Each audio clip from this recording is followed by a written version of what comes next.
Doctor मना कर चुके कि तुम उठ नहीं सकते, फिर भी उठा है और इस समय वो 26,000 फीट की डेथ जोन में है। खून जम जाए, खून छाती में अच्छे के जम गया है, एल्बो फूल जाती है, ऑक्सीजन नहीं मिलती है लोगों को। हड्डी T8, T10, T12 टूट चुकी, 3 जगह से क्रैक है। तारीख 9 मई सन 1998, सफलता से एक दिन पीछे।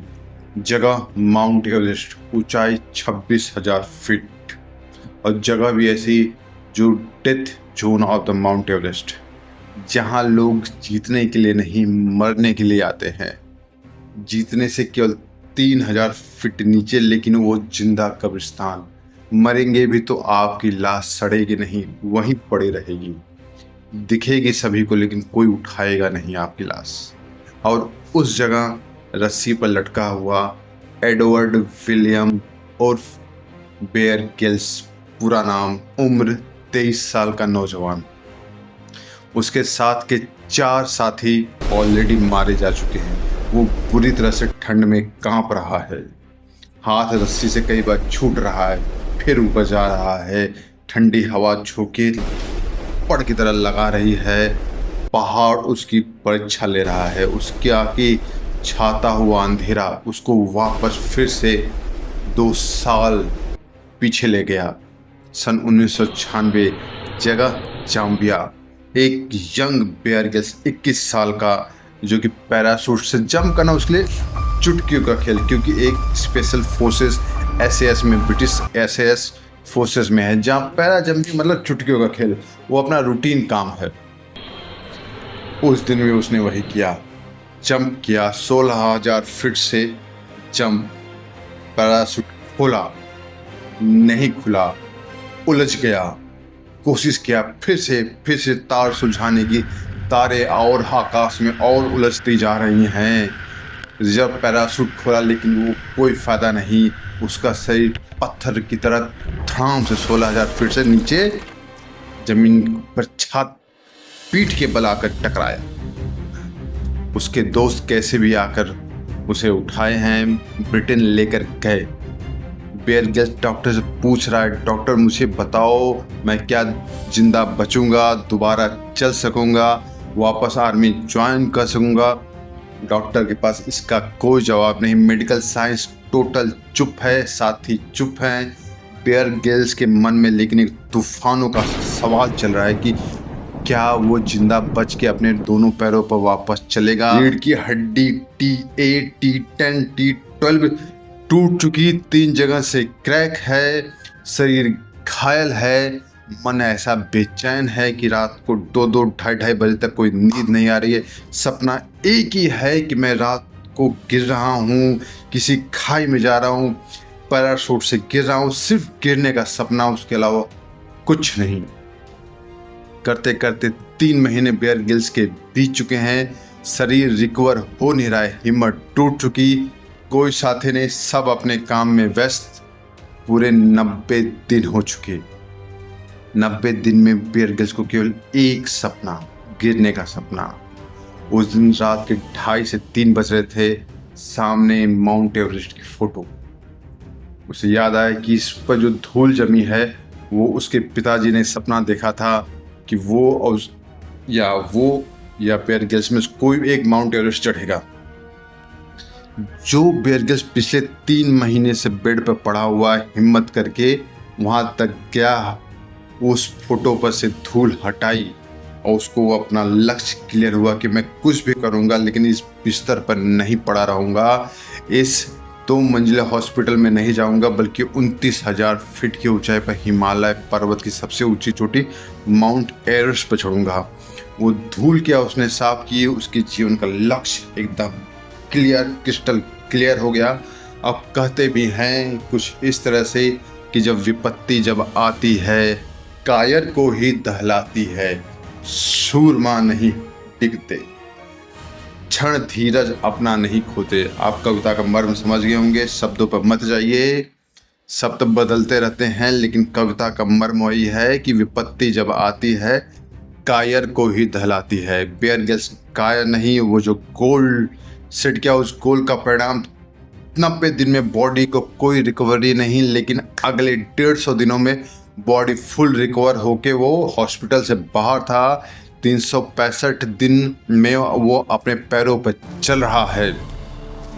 लेकिन अफसोस अभी भी बियर ग्रिल्स को है कि वो आर्मी में उस तरह से काम नहीं कर सकता। उसको आर्मी छोड़नी पड़ी। यादें उसकी अभी भी उसी तरह से कड़वे यादें हैं। माउंट एवरेस्ट चढ़ने के लिए उसे 50 लाख के आसपास पैसे चाहिए। 250 कंपनियों को ऑलरेडी लिख चुका, वर्जिन ग्रुप के चेयरमैन को लिख चुका, लेकिन कहीं से कोई जवाब नहीं। हर एक रिजेक्शन 1 2 3 4 करते करते 250 रिजेक्शन ऑलरेडी हो चुके। हिम्मत टूट चुकी। 1 साल से ज़्यादा वक्त बीत चुका। वो जो माउंट एवरेस्ट का सपना है क्या पूरा हो पाएगा? लेकिन ईश्वर की माया, एक ग्रुप मिला जिसने $10,000 की सहायता दी और छोटी छोटी सहायता और मिली।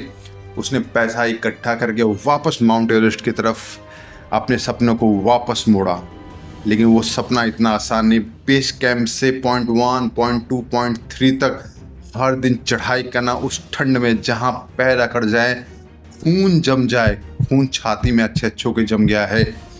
एल्बो फूल जाती है। ऑक्सीजन नहीं मिलती है लोगों को।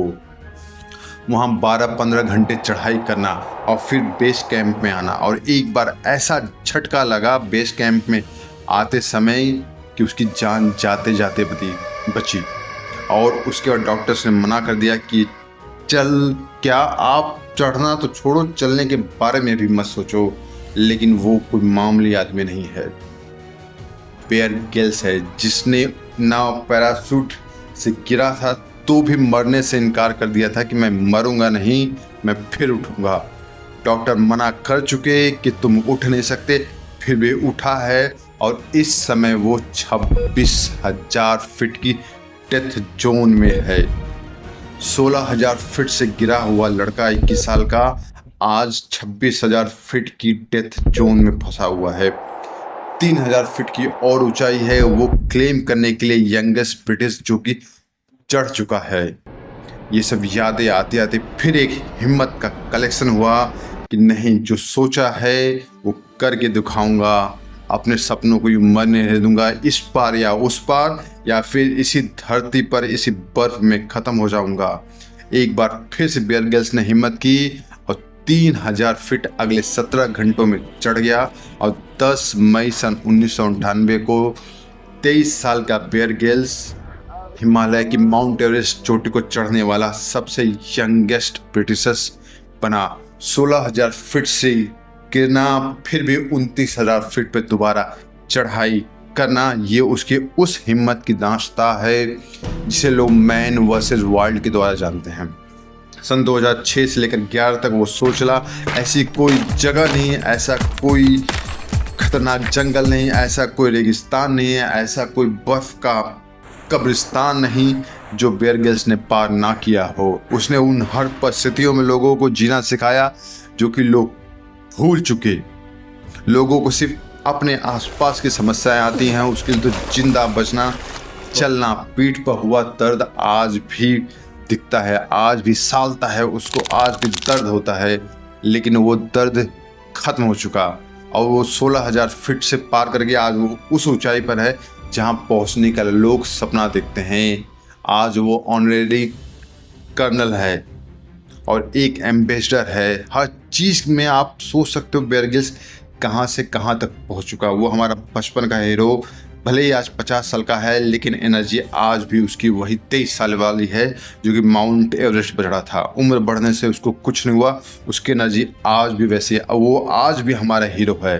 उसकी किताब मड स्वेट एंड ब्लड पढ़ के देखिएगा। मड स्वेट शायद मुझे लगता है मड एंड स्वेट करके उसकी किताब है। पूरा नाम मुझे इस वक्त याद नहीं है, लेकिन वो किताब जरूर एक बार देखिएगा। अब आप सोच कर देख लो बियर ग्रिल्स कहाँ से कहाँ तक पहुँचा। ट्राई करो दोस्तों, इस हद मेहनत को एक बार फिर से रिकॉग्नाइज करो कि टूटी हुई कमर के साथ वो माउंट एवरेस्ट चढ़ा है। आपके तो फिर भी कमर, हाथ, पैर, आंखें दोनों सही, हर चीज़ सही सलामत है।